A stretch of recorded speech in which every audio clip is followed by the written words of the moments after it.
YouTube bound community, Turtles fans, random people on the internet. My name is Giggens. We're here today to talk about the Turtles' Wooden Head. Bit of an expected record, really. This happens to be a promotional copy. Look at that. Promotional copy, not for sale. Yeah, pretty cool. This was the last release during the Turtles' tenure as a band. It came out after they broke up, but it collects B-sides, unreleased stuff, some slightly hard to find things. It's a really cool little collection of mid-60s Turtles. And it's also a bit of a head-scratcher because, as the Turtles broke up, them and White Whale Records were not getting along with each other. White Whale was telling them what to do, and the Turtles were the biggest band in that label. And basically, when the Turtles left, White Whale folded because the Turtles weren't there anymore selling records, and that was their money. That was their cash cow. So you'd think they'd be a little bit like, oh, all right, well, if the Turtles say that, let's just go with it because they're doing something right. Anyways, the Turtles left, and they wanted to put out something else with their name on it to get some cash out of them, so they went back to the vaults, dug up all these things, and put an album together. It sounds so out of place for when it was released in 1970. It sounds nothing like 1970. And you gotta wonder like how the people at White Whale were like, this will sell. Or they were like, yeah, it'll be fine. It'll make money. It's got the Turtles' name on it. It's fine. There's no picture of them.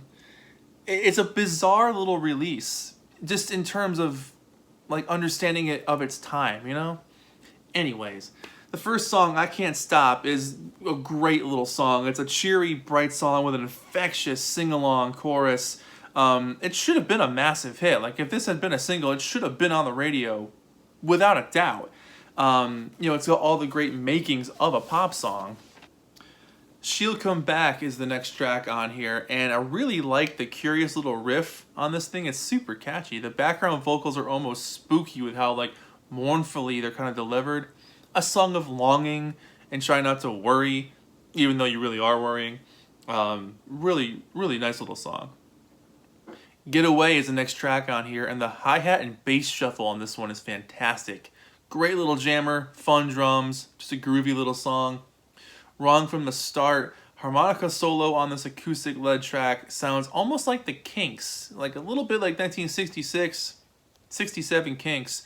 Chill but upbeat, kind of fun song.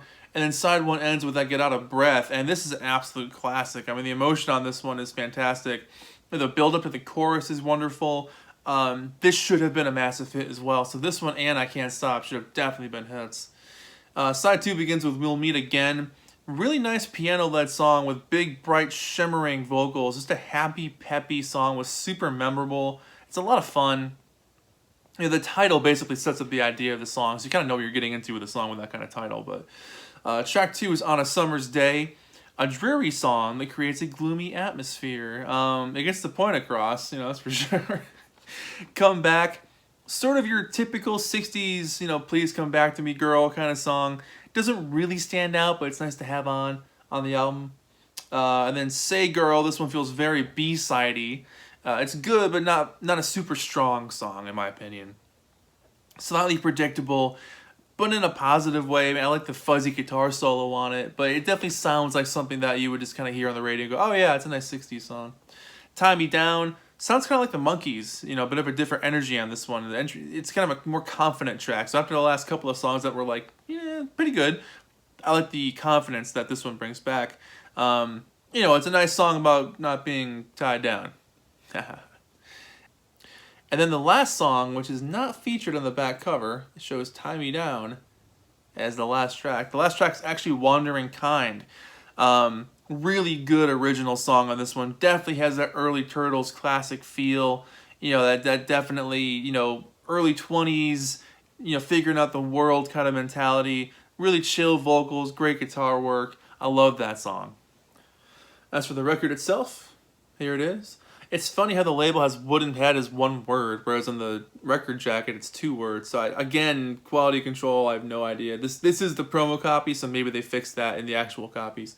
I don't have an actual copy to look at, so for now, this promo copy is absolutely awesome. So yeah, that's it. Just kind of a quick video here. Not too much to say about this thing beyond that, you know, the record company put it together and put it out, and the Turtles really had no say in this at all. It kind of disappeared off the face of the planet after that, but it's a good release. You know, if you're a Turtles fanatic and a collector, obviously you'll need to pick this up for your collection. There's some absolute standout tracks on this thing that are definitely worth listening to.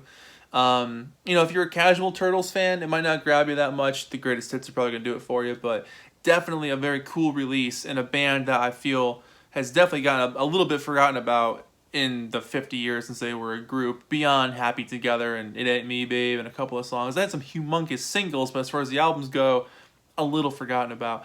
This thing probably really forgotten about. So, you know, if it's your first time, give it a chance. I think it's on streaming services. I know it's been on CD, so it's out there. You can find it. Not super hard to find. But yeah, that's it. Let me know what you guys think about the Turtles' Wooden Head in the comments below. Very curious to hear your thoughts about it. And beyond that, my name is Giggens.